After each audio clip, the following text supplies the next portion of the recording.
Hey everybody, it's Heather and welcome to Mystic Musings.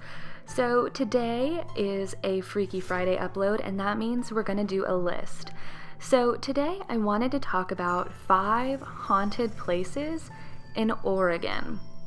So first we're gonna start with the Bandage Man. This in general is just spooky. So all along this beautiful stretch of highway along the Oregon coast, as beautiful and picturesque as it may be, the reports of a creepy man covered in bandages go as far back as the 1960s. So people see this guy and his face is covered in bandages. He's on the side of the road or behind your car in the rearview mirror. Some people have even claimed to see him in the back seat of their car, but if they turn around, he's not there. They only see him in the mirror. Supposedly, the best place to see this man is down the abandoned old highway that runs parallel to the main highway through the forest. Definitely go at night if you dare, but I would be careful because this doesn't sound like the safest ghost hunting adventure. Next is the Oregon Institute of Technology. So this old Institute of Technology was used for a long time, and then it was just abandoned. No one is exactly sure why. It just was no longer used.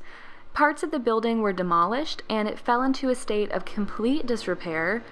Now, as with any abandoned property, there is a lot of rumor surrounding it. One of the more prominent ones is that the hill that it resides next to is supposedly a satanic cult territory where a lot of ceremonies happen. People find strange rock formations, very Blair Witch Project kind of stuff. There are several walls of some of the buildings left, and supposedly there is blood on some of these walls. You see a lot of shadowy apparitions, and the faint sound of chanting is often heard, as well as banging sounds. Stranger is the fact that near the entrance there are several 40-foot poles with giant tires hanging from the top, uniquely placed as maybe kind of a marker for something, just generally weird. Next is the Hot Lake Hotel and Hot Spring.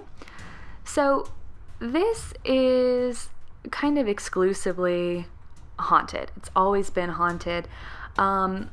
The hotel was built on the grounds in the 1840s. Later on, around the 1920s, it was converted into a medical facility, and a fire destroyed most of it. After that, there were deaths, and it officially ended its use as that.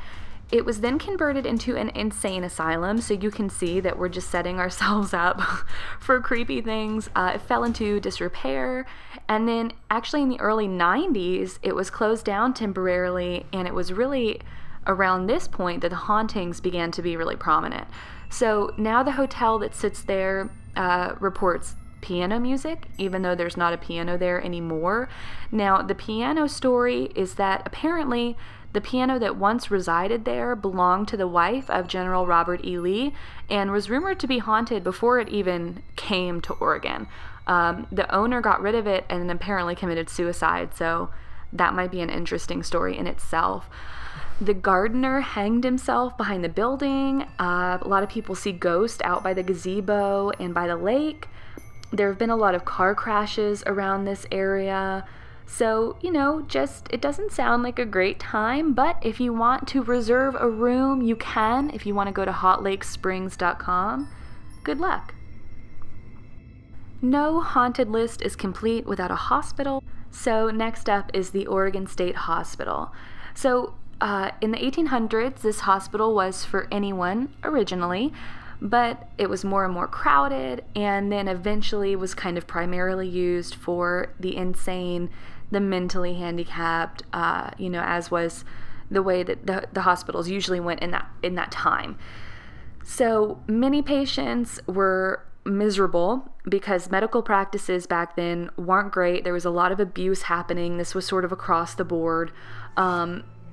And what's even creepier about this whole place is that the medical complex has a series of tunnels that connect all the buildings secretly. So originally it was supposedly used to transport dangerous patients, but it really looks like probably what was happening is that experiments were being carried out on the mentally ill, and if they took them through these tunnels, they had less risk of being caught. There was less chance that anyone would hear their screams. So just a lot of really negative stuff going on. So footsteps and wailing can be heard, echoing, doors opening and shutting for no reason. People hear the word help being cried out. People feel like they're being watched.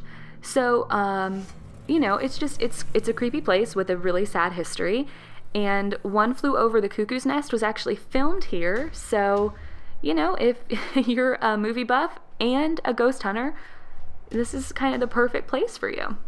And last on the list is the Lafayette Cemetery in Oregon, not to be confused with the one in New Orleans. So in the 1800s, a woman was accused of witchcraft and hanged for her crimes here. Before she died, she did curse the town. She said it was going to burn to the ground 3 times. Since then, the entire town has in fact burned, but only 2 times. So of course, there could be a third coming. It also seems like she's not quite done. Maybe she's hanging around to see if her curse was carried through, because her spirit seems to still be haunting the Masonic graveyard where she is buried. People claim to see her ghost. They see shadows. Apparently they've heard her scream at visitors. Sometimes she's even chased people out while laughing. I don't know that I believe that. That sounds more like a crazy person, just kind of like in the cemetery. And even crazier, actually, though, is the number of visitors being physically attacked. People are coming out of here with razor-like cuts across their backs, and locals don't want to go anywhere near this place. And typically, if you hear of somewhere where locals don't want to go, you know, that's a pretty good indication that there really is something going on.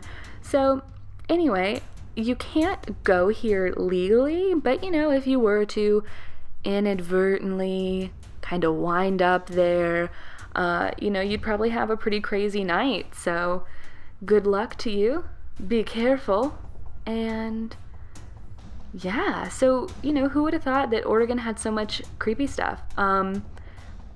But anyway, if you've been to any of these places, if you've experienced anything, please, please, please comment and let me know. If you enjoyed this video, hit that like button. I think what would be really cool is to kind of go state by state and, you know, figure out some of the more reputable haunted places.